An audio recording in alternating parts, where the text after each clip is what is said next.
So I made my broadcasting debut, or oval broadcasting debut, on Wednesday Night Dash this week.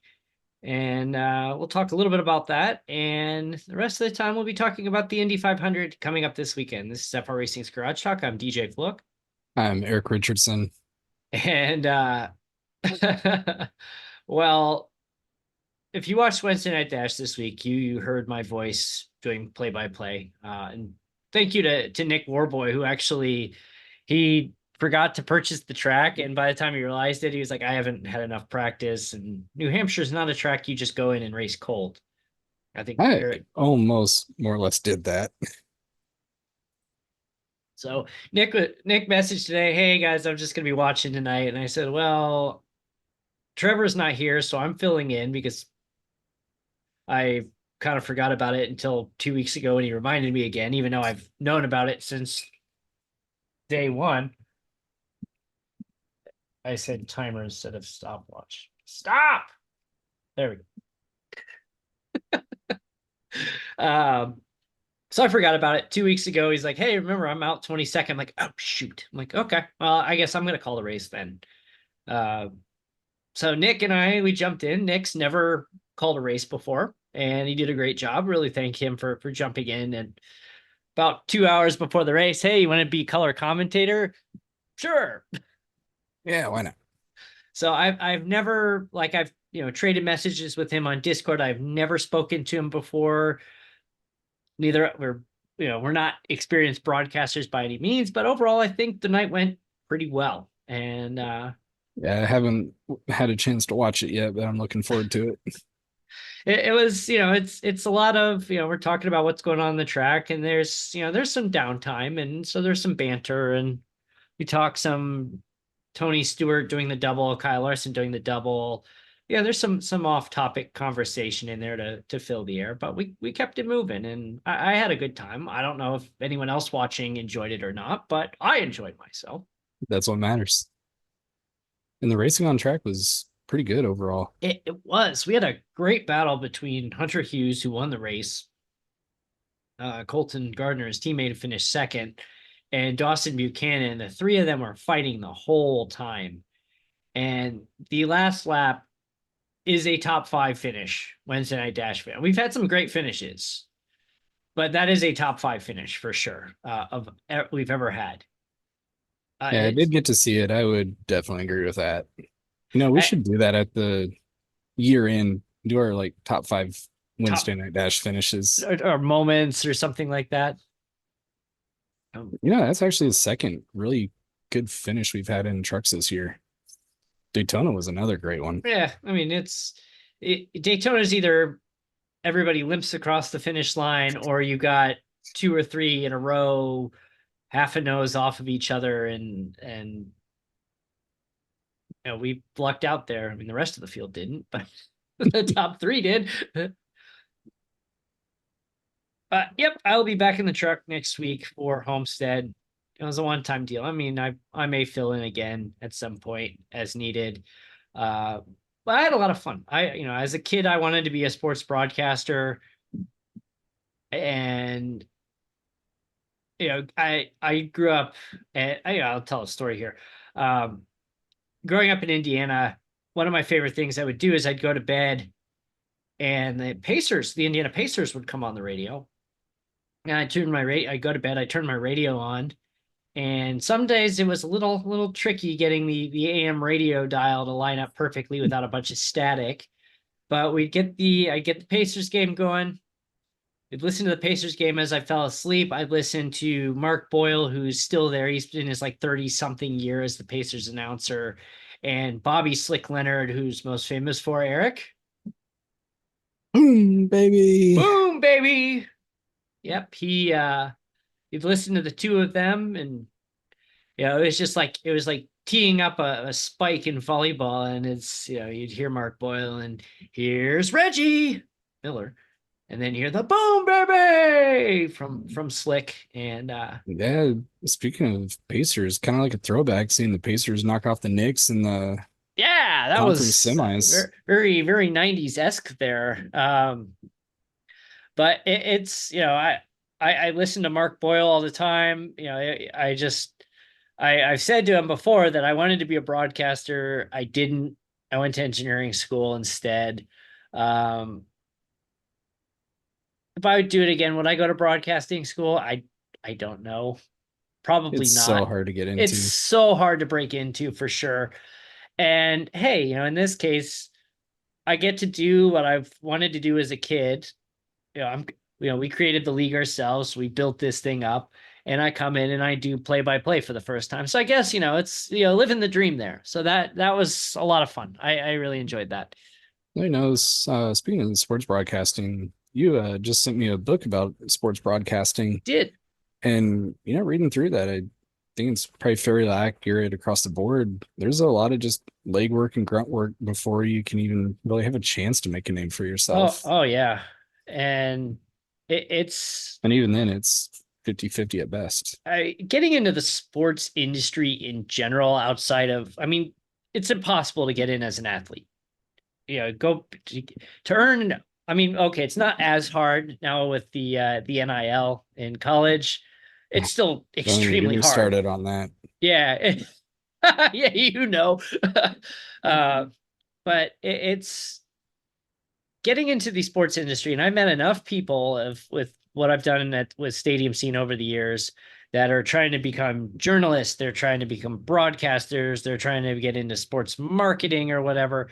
It is hard, and you Mhm. got to work a lot of low paying jobs, you know escorting the minor league mascot around as a bunch of kids go over and beat the crap out of it. And you're kind of the mascot's bodyguard as you're getting beaten up by kids trying to protect the mascot and tear tickets. And, it's a ton of grunt work. And people are just like, I need to make a living. I need to pay the bills. I've got $100,000 of student loan debt I have to pay back. And I'm making $10 an hour working part time for a minor league baseball team. And Yeah, it's so yeah, much of it. You really need to have the resources to be able to spend the time. You hear all over the place, proverbial pay your dues, yeah, but it and it truly is. yeah, and just like you get upset with like some of these nepo hires, but it's like there aren't a lot of broadcasters or people in sports where they're the second generation. Some people you immediately think, oh, Joe Buck. I hate Joe Buck. Joe Buck sucks. He'd never have a career if it wasn't for his dad. What Jeremy Schaap is one that comes to my mind. Yeah, Jeremy Schaap. His dad, Dick Schaap, he was a really good reporter.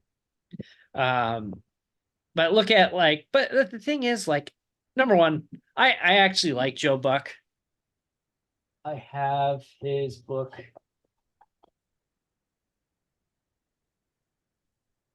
I I've read his book. It's a really good book, and I'm indirectly mentioned in the book. Did I ever tell you that I'm indirectly, well, I'm part of a group that's mentioned in this book. The 2003 Game 6 of the National League Championship Series out at Wrigley Field. He talks about the crowd standing out on Waveland cheering, and I was in the crowd on Waveland cheering for that game, the infamous Steve Bartman game. But yeah, you look at like Noah Eagles, another one. He did the Nickelodeon broadcast for the Super Bowl. He does Big Ten games for NBC. I think Noah Eagle's a good broadcaster. His You dad, know, Ian you Eagle, you mentioned Bartman, kind of sidetrack here. You were on a 30 for 30. was. I was on the 30 for 30. Um, yeah, The 30 for 30 on ESPN. They did a feature on the Cubs and the infamous Bartman ball. And at the end of the show, they're showing people that are taking pictures in the seat. in the seat, And and I'll let there's you me. finish. I refused to watch it because this was like 2006, 2007, and I refused to watch it. And this is like just as text messaging was becoming a thing, but I was getting text messages like, "I just saw you on the Bartman movie." I'm like, "What?" What are you And then, talking about? yeah, and then I'm getting Facebook messages on my wall, which I'm still banned from, by the way. And I get a message on my Facebook wall, "Hey, I'm pretty sure I just saw you on the Steve Bartman documentary." I'm like, I gotta go watch this. And then I go and I flip through and I pause it. It's like, how did they get that photo? don't know. I reached out to the company, the film director, asking him. I'm like, I'm not mad. I just want to know, how did you get that photo? How did you find that? And I never got an answer. But They have it on like Facebook or something. yeah, I did. I had it posted to Facebook back when it was cool to post on Facebook. It was never cool to post on Facebook, but it was cooler to post on Facebook. My stuff is still there since 2005. I haven't changed my profile picture or anything. I didn't post on Facebook for like 3 years, and nobody seemed to notice. And then I came back and posted a couple times, more just trying to promote Wednesday Night Dash and stuff. And then I get banned from Facebook. I don't think anybody's really noticed. But hey, you know what? Yeah, the glare. There you go. Go Cubs go. Got my As Cubs you World can Series see, I have plenty. Yeah, I got a World Series ring. It's not a real one. Don't think I have the 10,000. This is a replica. This is I cannot afford a real Cubs ring. I do actually have a Super Bowl ring as well. Got that right here, actually. Got my Indianapolis Colts Super Bowl ring as well. It's also a replica. You can't see it, but over off my right side, I have the Kokomo Tribune page of the Super Bowl when the Colts won. I have the Indy Star from when they won the AFC Championship, but I never got a copy of the Super Bowl. But that is framed and hanging in my garage. Anyway, we've been way off track here tonight. What's new? Yeah, it happens. That's pretty common. So. Yeah, sports reporting, anything in the sports field. And you know, one thing is it's making it even harder. So many broadcasts are now pulling in former athletes. Yeah. Oh yeah. And if you're not a former athlete, well, good luck. Yeah, and frankly, a lot of them are terrible. I know I've only seen like social media clips, but apparently the Oakland Athletics new announcer is getting all sorts of heat on social media for not being good. Is it that lady or Yes. Yeah, I heard one of her home run calls and that somebody put it into the MLB The Show video game. I was like, wow. Yeah, Ooh. a couple I've seen like one of them like it might have a chance and it hits the scoreboard. Like, yeah, that one was gone. Hey, Hopefully you know that all what? works out. Maybe it's just In her bits and defense, pieces. in her defense, one, she's working for the Oakland Athletics, and two, it's a hard job. It is. I'll give her props. That's cool to see. And Joe Buck talks about in his book, again, this is such a good book. He talks about the David Tyree catch, the helmet catch from the Super Bowl that one year. And he goes, yeah, I botched that call. But honestly, like nobody in the stadium had any idea what happened. Not until replay. Yeah. You see a guy go up for a ball and somehow the hand of God comes in and puts the ball between him and his helmet and goes to the ground, and somehow the ball doesn't touch the ground. And I'm just trying to think, like, what just happened there? And another book that I read through was Mike Greenberg's My Wife Thinks I'm an Idiot. And it kind of profiles his rise to where he's at now. And it's a lot of the same things, just doing a lot of legwork and a lot of late nights and eventually got to where he's at. I'm a little upset because I'm upset because if I ever wrote an autobiography, I would call it My Wife Thinks I'm an Idiot, because that would be very fitting for me. I feel like that would be the title for most people's books. Yes. My Wife Thinks I'm an Idiot, the autobiography of about 90% of married men. And that's probably understating that number. Is there a big race this weekend? Well, there's 3. Involves tractors and no. So yeah. Oh, one, we got Monaco, Formula One, marquee of their season.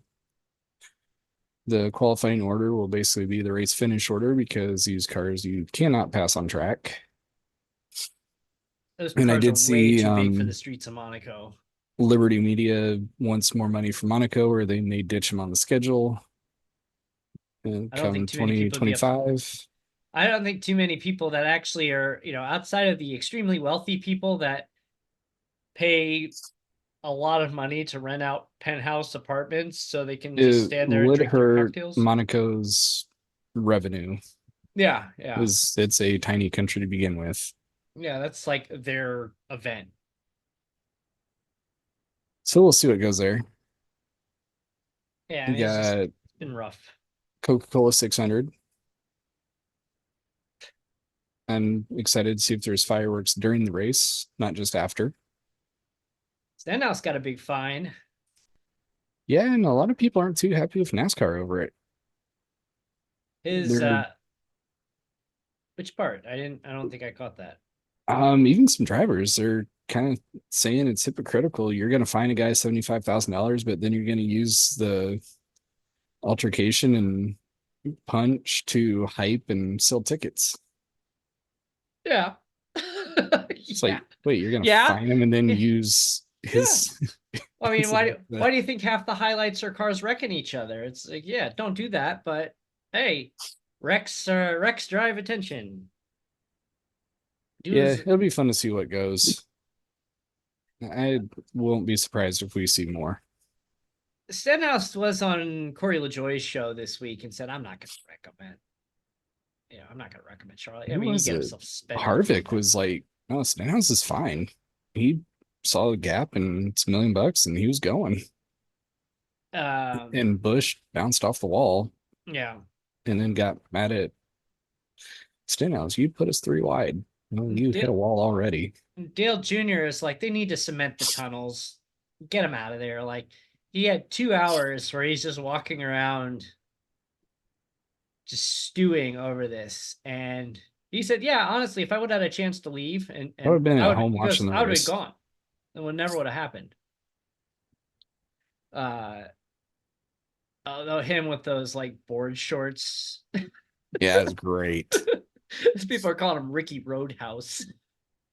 I'm a fan of Stenhouse now. Uh, and the photo, the iconic, it's now iconic photo that's taken over Kyle Busch's shoulder, and Stenhouse is just kind of standing there like this, like waiting for him. And there's so many good memes have been made from that. And NASCAR social media, they were going to town. They had like a dozen of them posted like in the first 24 hours. So real quick, prop bet over under that Kyle Busch self spins this weekend. Taking it or leaving it? Mm,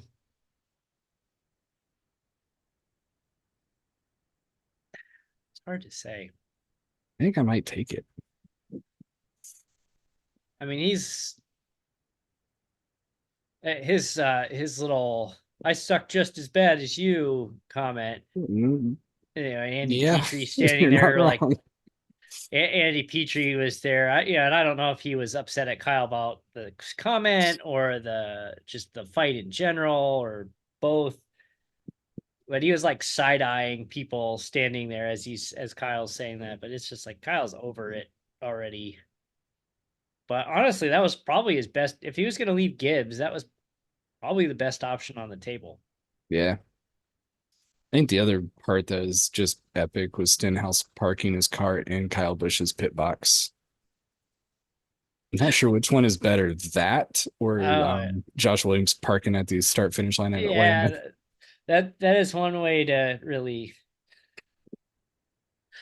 Uh, but yeah, Stenhouse's dad's been suspended indefinitely over his role. Yeah, I guess he Actually, wasn't even supposed to be around. yeah, he was. He threw more punches than his son did. Yeah, that one I can't blame them for, like, no, get out of here. Well, you saw that big crew member from Kyle Busch's team. Yeah. The big dude comes over, he's like, "Get out of here! Get out of here!" He's like Get off throwing the people. truck.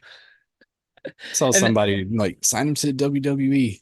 and then you got that random guy standing on the RFK trailer next to it, just kind of chilling, taking it in, just watching, Just watching. watching it. That was a good NASCAR fight. Man, we haven't had one of those. we haven't had a good. I mean, we had the near Bubba. Was it Bubba Wallace and Gregson? Yeah, Or no, it was Ross. Wallace. Ross Chastain and Gregson. Oh, Bubba Wallace and Kyle Larson a couple years ago too. Yeah. Oh yeah. Bubba walked over there and started shoving him. Yeah, we haven't Yeah, had a Gregson lot. and Chastain. Yeah, I got one good punch in there and then it was broken up. Man, just let him go. See, the key to a good NASCAR fight is the ones that happen is when the crews get involved. They don't like they come over and they're throwing punches too. They're not, the ones where they come in and just try to break it up right away. Nothing Those like a good old line brawl. those die out. But that way, we had Stenhouse's crew. Then you had it was Kyle versus Stenhouse and crew, and then Kyle's crew. It was like it was like a WWE fight. You got the I like how Kyle Busch had like no crew there helping him yeah. It was until just the like one guy on the truck. you got like the one guy getting beaten up by the whole group of wrestlers, and then the music plays and a bunch of them, somebody comes running out and saves the day. Oh, that was Oh, NASCAR. a lot of That's fun. so what's the other big race? Uh, I thought it was a bicycle race, wasn't it? That's not till July. Oh, The one that everybody knows. oh, oh, I know. It's that half marathon in Indianapolis. Wasn't that two, Actually, 3 weeks ago? yeah, it was like 2 weeks ago. I thought about doing the 5K version, but no, I was busy. Not up to do a half marathon anymore. I could if I wanted, but time.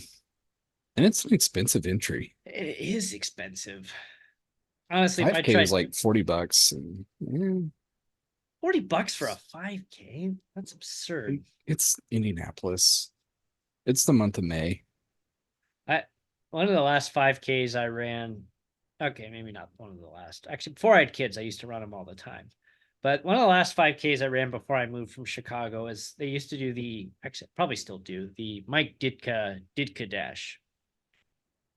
And they would give you a shirt that looked like his Bears sweater vest, but say Ditka across the front, and they give you like a pair of aviators and the fake mustache. And That's awesome. you're supposed to run wearing the shirt and the aviators and the fake mustache. I'm like, I'm not doing that. But I have this great video that I took where I'm like 20 feet away from Mike Ditka. And so the race was broken up into two groups. And, we were done with our first, and then the second group ran. And Mike gives his inspirational speech. And they had the guy's name is John Vincent. And if you're from the Chicago area, you've seen him sing the national anthem at some game because I'm pretty sure he's an opera singer. And he goes, "This is my Ditka goes, I'm gonna turn it over. This is my good friend Jim." And he goes, "My name's John." It's just classic Ditka. So I got this great video of Ditka, and they start playing the song "Taking Care of Business," and Ditka is wearing one of the medals from the race, and he's like, going like this. I'm like, oh my god, this is the most embarrassing thing I've ever seen. With out of context, that could be another blooper. We'll clip that and put that on the make a gif out of that. But yes, that was Post your caption. But yes, Mike Ditka, not a great dancer, and some might argue not a great football coach. But actually, a lot of true Bears fans will say that the Bears won the Super Bowl in '86 in spite of Ditka's coaching, and that if they had a competent coach, they would have won more. And probably right.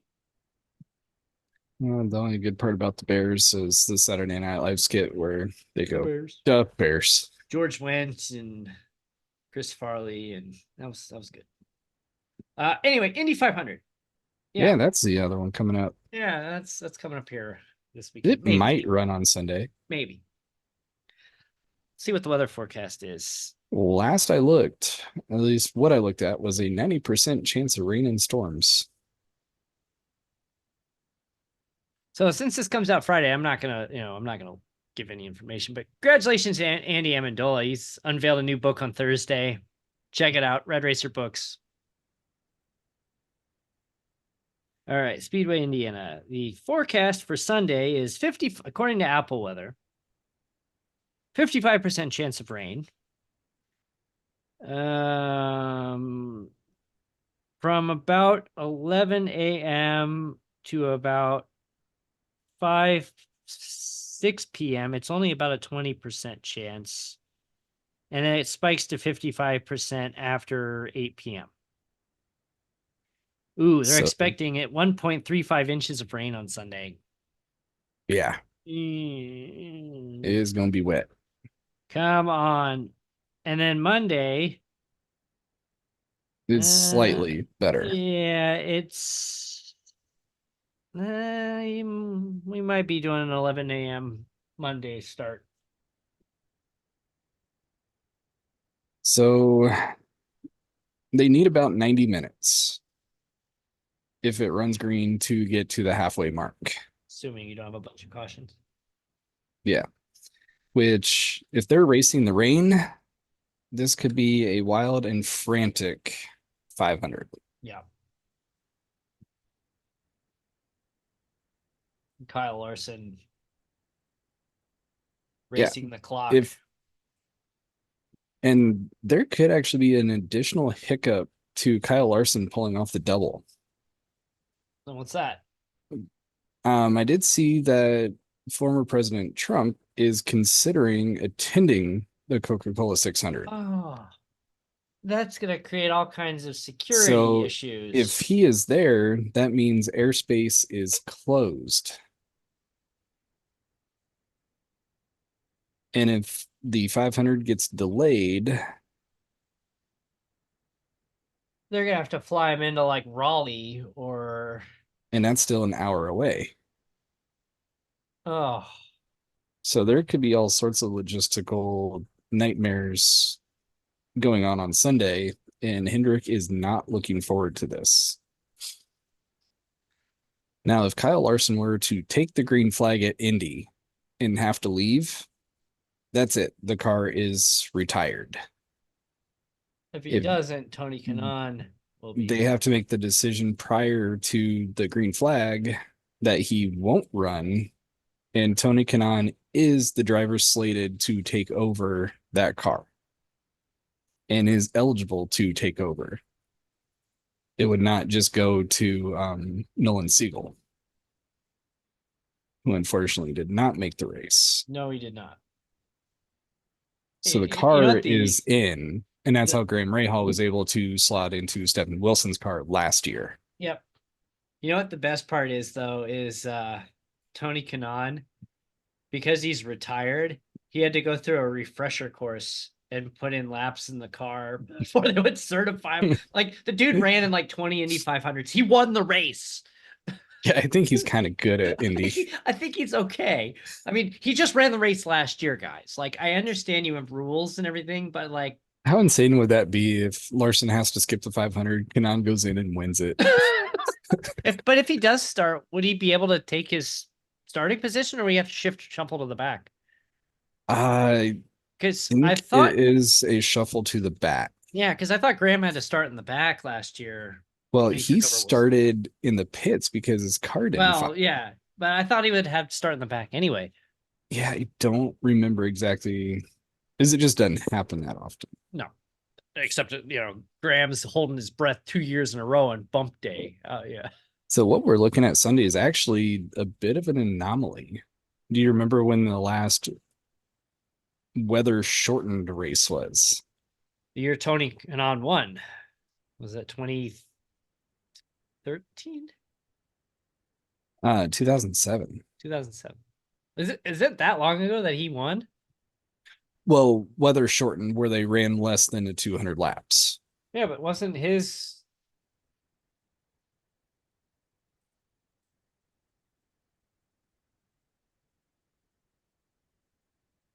Oh, Dario won in 2007. Yeah, Dario won that one. Yeah.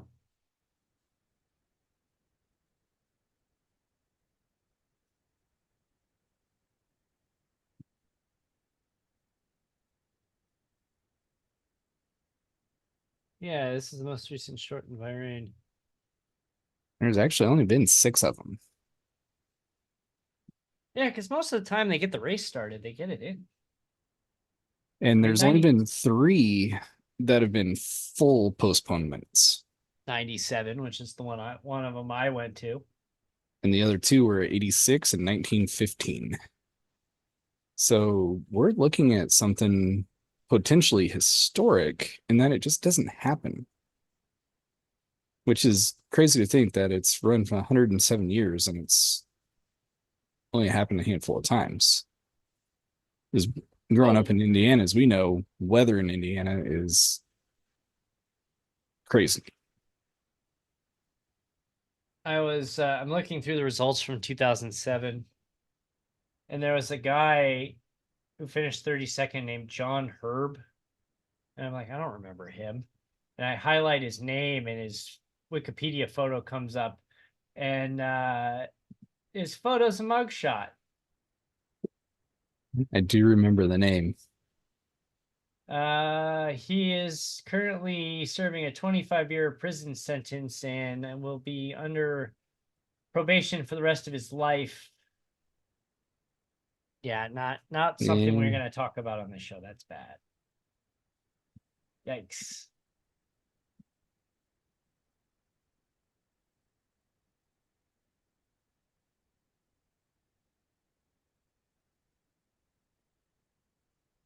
Remember Roberto Moreno? He raced in that. Yeah.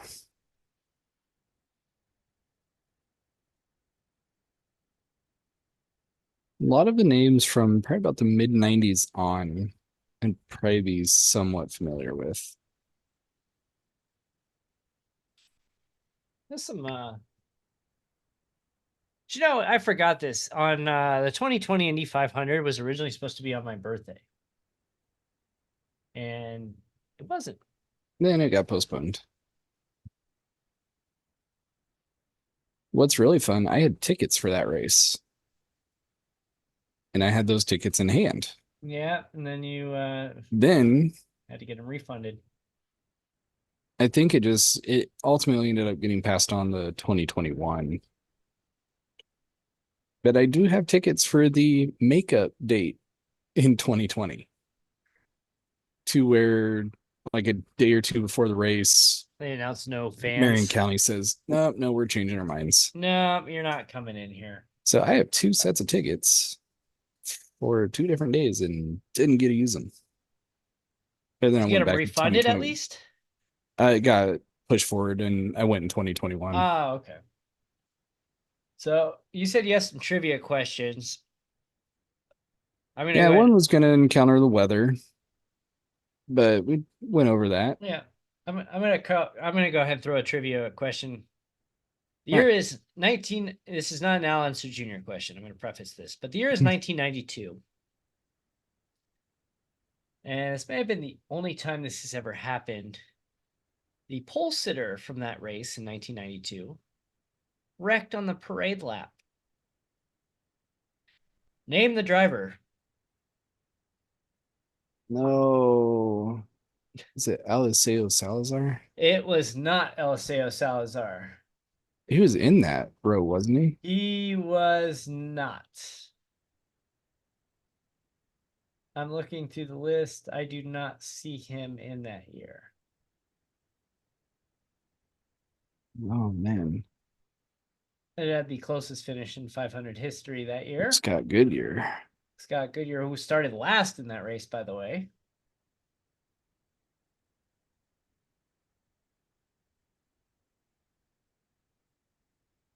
That's not the year that all 3 wrecked out, was it? No, that was 97. They all wrecked out. The row 5 wrecked out on Monday during the parade lap. That was Kenny Breck, and I forget who else was in that row. But your hint is this driver is from Colombia. Was a good driver too. It was so cold that day that there's just The tires didn't come up to temp, and he just lost it. Um, Raced in Formula One. Um, I did have to pull it up. you cheated. Yeah, I did. Roberto It was Guerrero. Roberto Guerrero. Yep. No, I was gonna say actually say Eddie Cheever. Eddie Cheever. He started in the middle row one there.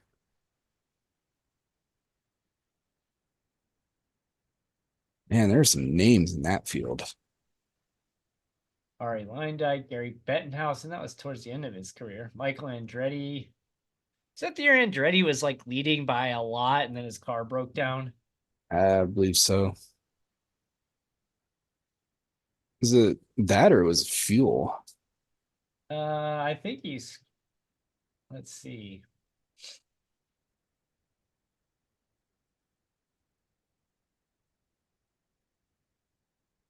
Yeah, 12 laps to go. Michael Andretti had a 28-second lead over Scott Goodyear. His fuel pump failed at lap 189. He had a 28-second lead at lap 189, and his fuel pump failed. And then it led to the closest finish we've ever had. So I got a couple here for you. All right, go for it. How many drivers have multiple wins?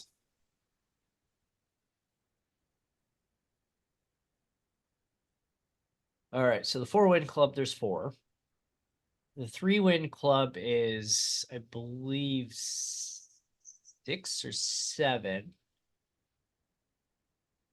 Oh, you're 11. The 2-win club, God. So your 2-win club includes Ari Leindyke, Alan Sir Jr., Billy Vukovic. Does Danny Sullivan have 2? I don't have the full list in No. front of me. Oh my God, what do we got about? I'm gonna throw a number out here. 18. Close. 20.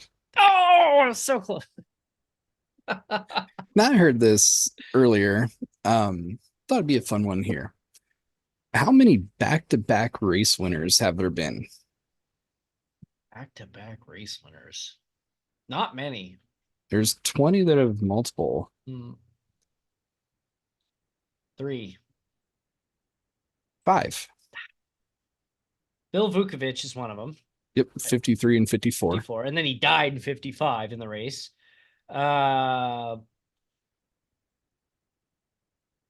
Didn't Castro Neves do a back-to-back? Yep.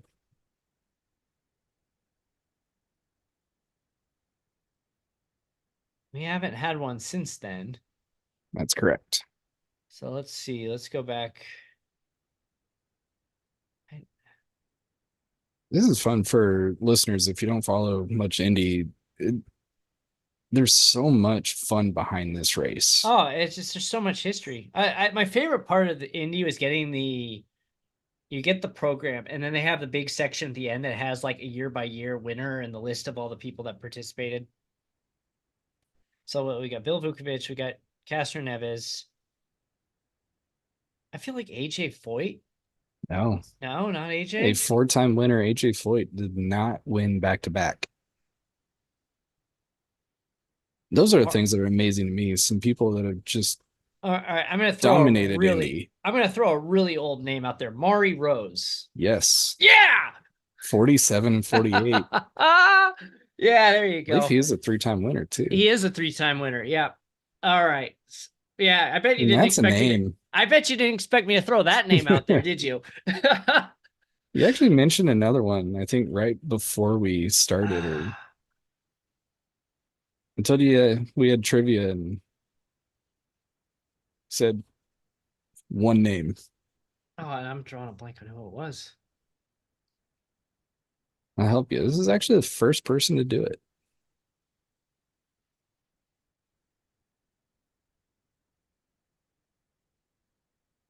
Eddie Sachs? No. Ah, I'm really digging there. I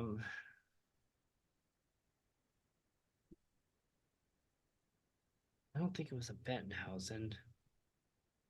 I don't think Johnny Rutherford did back to back, even though he's a No, multi-winner.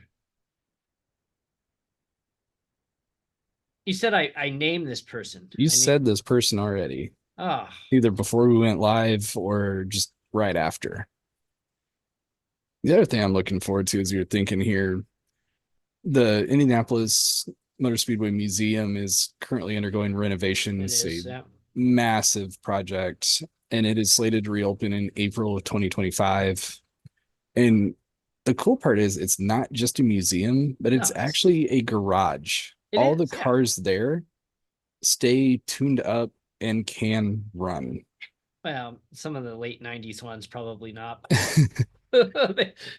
But it's really uh, cool. At the 100th running, they put a ton of the past winning cars out there, and seeing the coolest one to see was Ray Haroon's car oh, going around the the track. Marmon Wasp.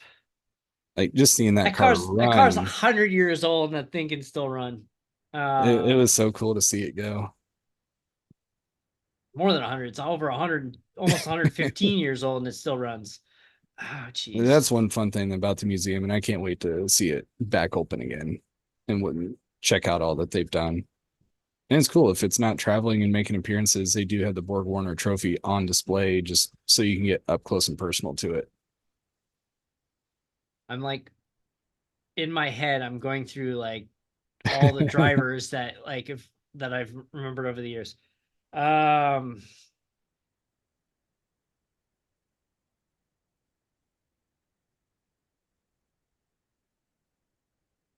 It's kind of crazy. I knew it wasn't that many, but to actually see it broken down, it's like this is amazing. A race Missing this two. long to have something only happen 5 times. Wasn't the like descendant of the Chevrolet company? I think he won a race like really early on. Gaston Chevrolet. Yeah, and I want to say he died racing too. I mean, it Um, seems like most of them did in that era and that's the anyway. unfortunate thing. So many of those early racers, there are just no safety measures. I mean, you're just in this open cockpit driving 100 plus miles per hour, and if that car flipped over, you were dead. Like it was Uh, guaranteed you were dead. yeah, Chevrolet won in 1920 Yeah. and actually passed away later that year. Oh, I'm really driving myself nuts if I've mentioned this person's name. It wasn't Rick Mears, He did not. 4-time winner. four-time winner, but he didn't. I don't think any of the Unsers did back to back. Al Jr. was 92 and 94. Fun fact about Gaston Chevrolet, he did the entire 500-mile race without changing tires. Wow. 1920. He says so. I didn't name the first one, so this would have been in probably the 1920s that it happened. Yeah, there's one before Maury Rose in 47, 48.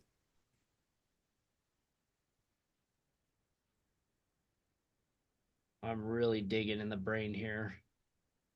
I'm gonna be really Maury upset. Rose actually won in 41 as a co-driver. Yeah, back when they still did that, co-drivers where you had your crew chief driving with you, and like car breaks down, get out and fix it right on the side of the track. Wild time that was. There were Driving only a, 2 co-drivers that have won the race. yeah, and it was all in like the first like 15 years of it, or like, except for that one. The first one was 1924. Yeah, well, it was 15 years. Yeah. Um, I'm gonna drive myself nuts because I know I remember having this conversation with you, and I forget who I said. There are two Yeah, legends on this list still. two legends. It's not a four timer, and it's probably not a three timer then, or is it a three timer? It is a It three-timer. is a three timer. So your three timers are. Is it Bobby answer? No, Ah, because Bobby was a three timer. Al Senior was a four timer, and Junior was a two timer. Do you want me to narrow it down more? You have a 3-timer and a 4-timer on this list. There's a 4-timer that did back to back. Yep. So your Castro Neves, Al Senior, AJ, and Rick Mears. Those are your 4-timers. I said Castro is already. Yeah, we got Castroneves, Rose, and Vukovic. But you said there's a 4-timer I didn't name. You've said it, but you haven't directly named it. You said Foyt and Mears. So it's Al Senior. Ow. Yeah, 70 I and thought. 71. Yeah, I thought so when he was driving the. God, what's the name of that car? The blue one. Uh, Johnny White. Rocket. So okay, so Al Senior was the other back to back, and then the other one was in the what 30s. Yeah. One of them was. So I got 4 though. Yeah. So I'm missing one. So if somebody, I'm never gonna get it. Who was it? Oh, you're gonna slap yourself. In 1939 and 1940, Wilbur Shaw. Wilbur Shaw. Oh, I'm so mad at myself that I didn't get that. Of course. But yeah, as we've alluded to, there's so much tradition and history to the Indianapolis 500. It's the largest sporting event in the world. There's gonna be 350,000 people. There's a concert going on in the middle of the race on the infield. You know, Wilbur Shaw is like the reason why that track still exists today. Yes. So for those that don't know, Eddie Rickenbacker owned the track. He bought it from, I want to say he bought it. I don't know if he bought it directly from Carl Fisher or if it was, there was some, I mean, that place was falling apart at World War II. And so Eddie Rickenbacker bought it.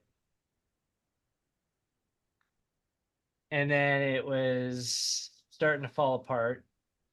And they decided I'm going to sell the track. It's going to turn into a housing subdivision. And then Wilbur Shaw started to like go around and like somebody needs to buy this place. Like it was in bad shape. Like there's photos of it where it looks like a abandoned ghost town. And he was the one who approached Tony Hallman and said, "Hey, Hey, we buy need this, to figure please. this out. Come buy this." And he did. And the Hallmans owned it until, well, he ran it until he died in the late 70s. And then his wife, his widow, was in charge. And then Tony George took over, who's a very polarizing figure of the history of this race.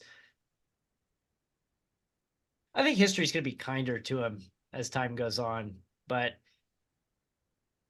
he was not very well liked in the city of Indianapolis and surrounding areas from the mid 90s onward. No.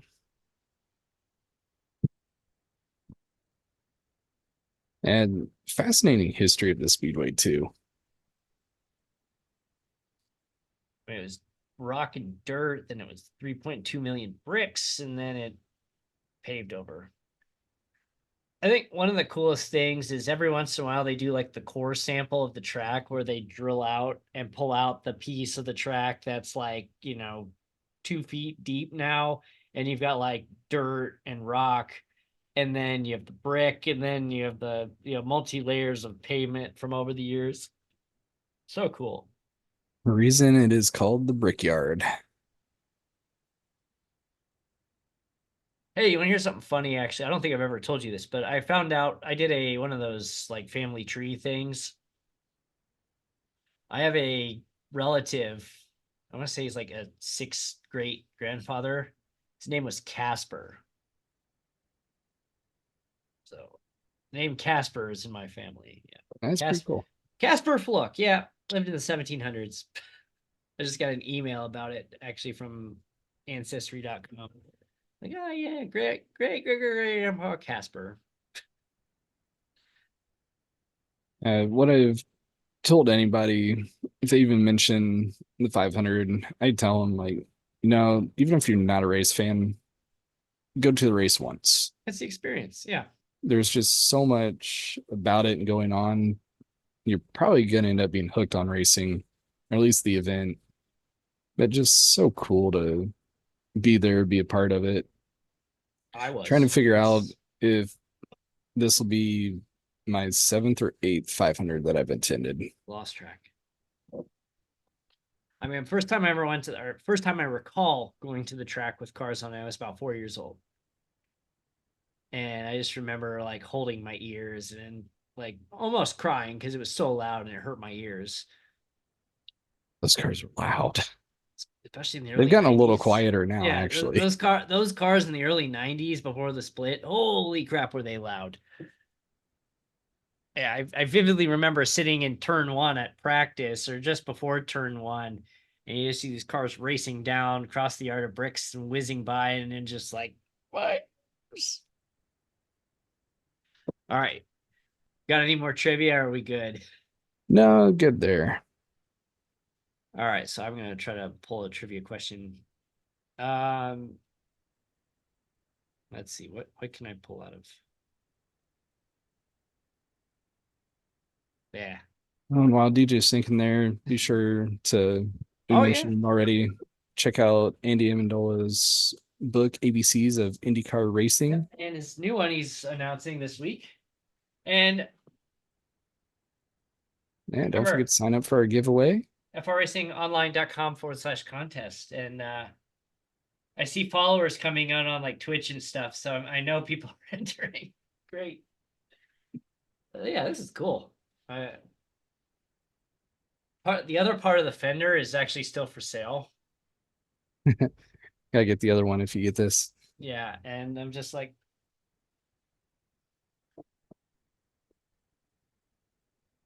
I mean, the good if I do buy it, I guess the good news is I would get it in the divorce. I wouldn't get much else. I'd get the other piece of Tyler Reddick's fender. Oh man. So you're thinking of a question. Yeah, Um, my brain is shot for the night. so real quick before we wrap here, favorite Indy 500 moment.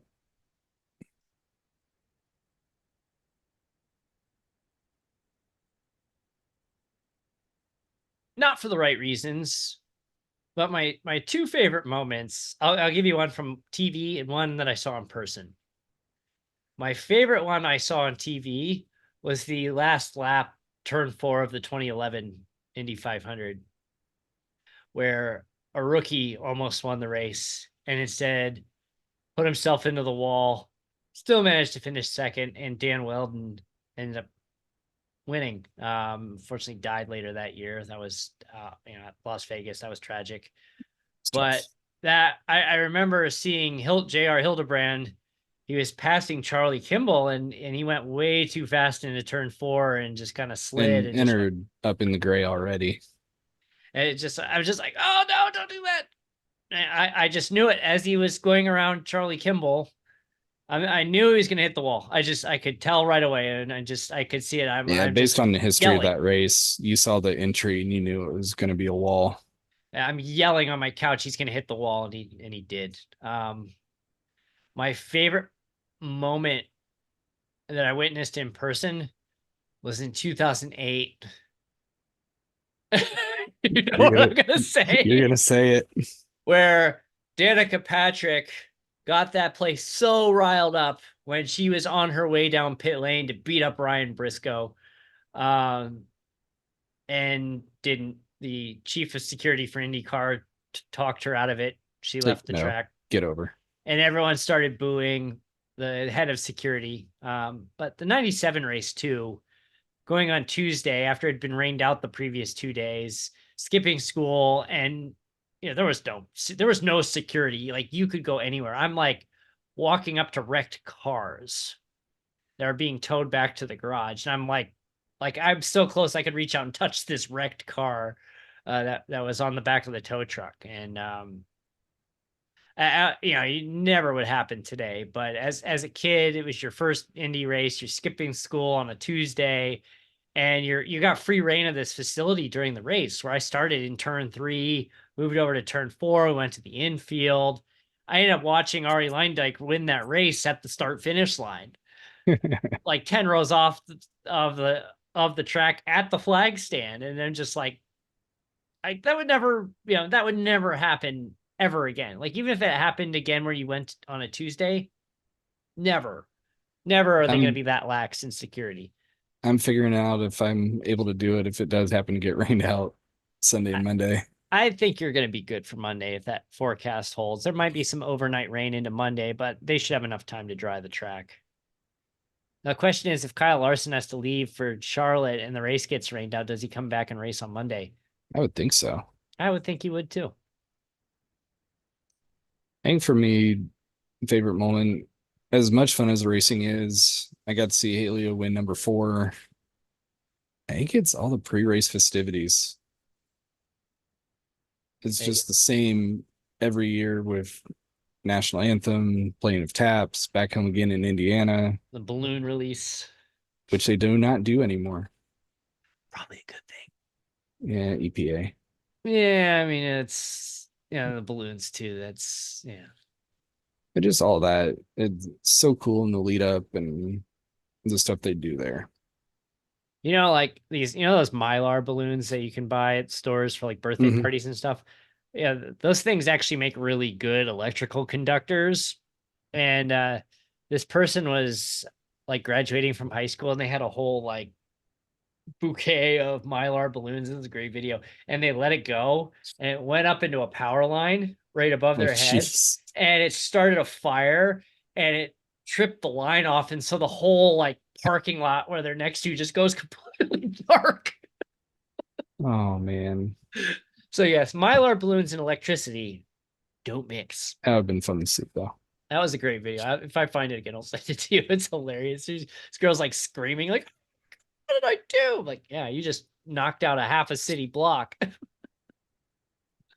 The racing is fun, but I enjoy the tradition part of it. Experience.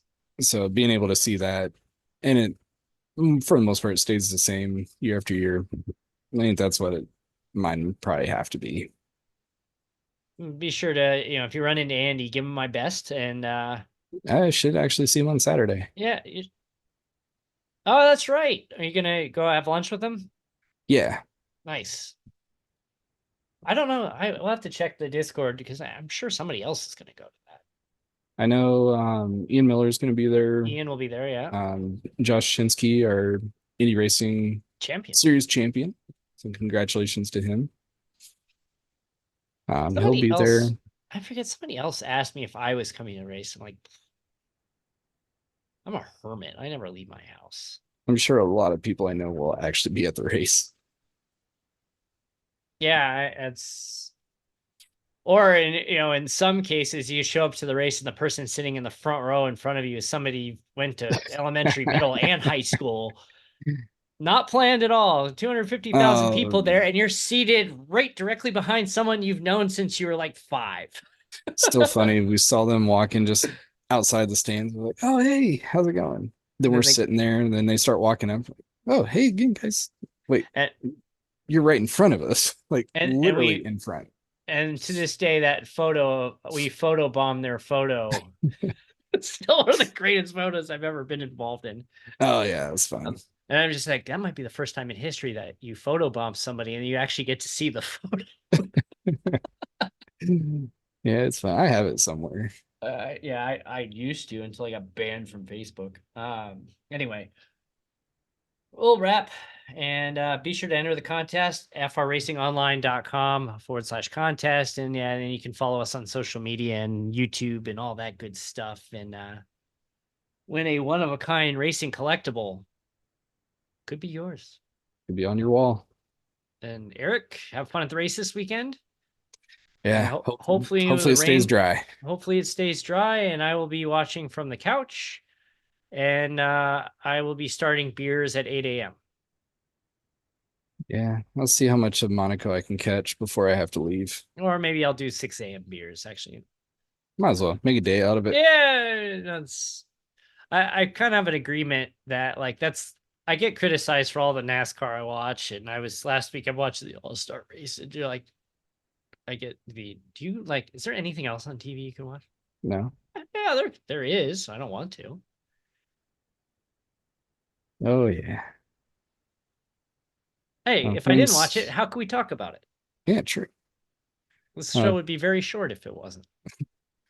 Thank you everybody for tuning in. We will figure out maybe a late edition. Real quick before we wrap, winner. Who's the winner? Set Indy. I'm gonna go on a limb and go kind of vague, but it's gonna be a Honda. Really? You're gonna go Honda after all the struggles they've had? Yeah. I just don't think they tuned for qualifying, but running practice and then race setups. I'll be interested to see how carb day goes. They are fast and race trim. I'm gonna make one. I could see Herta. If he can stay patient, like he just gets too aggressive And it's sometimes. got to stay calm. I'm gonna make two predictions. One of these two things will happen. Either the three Penske cars will take each other out, I've thought about that. or one of them will win the race. And I'm gonna go ahead and say it's gonna be, even though this is like, oh, you're picking the pole winner, I'm gonna say McLaughlin. If it's a Penske, I got power. I don't think McLaughlin, based on last practice, I don't think he has pace. Pace doesn't always necessarily, you just have to be at the right place at the right time, and a caution falls, and you never know who's going to be at the front at the end. Yeah, and it's going to be a fuel mileage race because it has to be. So it'll be fun. All right. Thanks for watching, and we'll see you. I'm probably going to skip the Monday show this week because of the holiday and everything else going on. So, but we will see you next week for a Wednesday night dash at Homestead, and we'll see you for the show next week. Thanks for tuning in. Enjoy the weekend racing. Take care.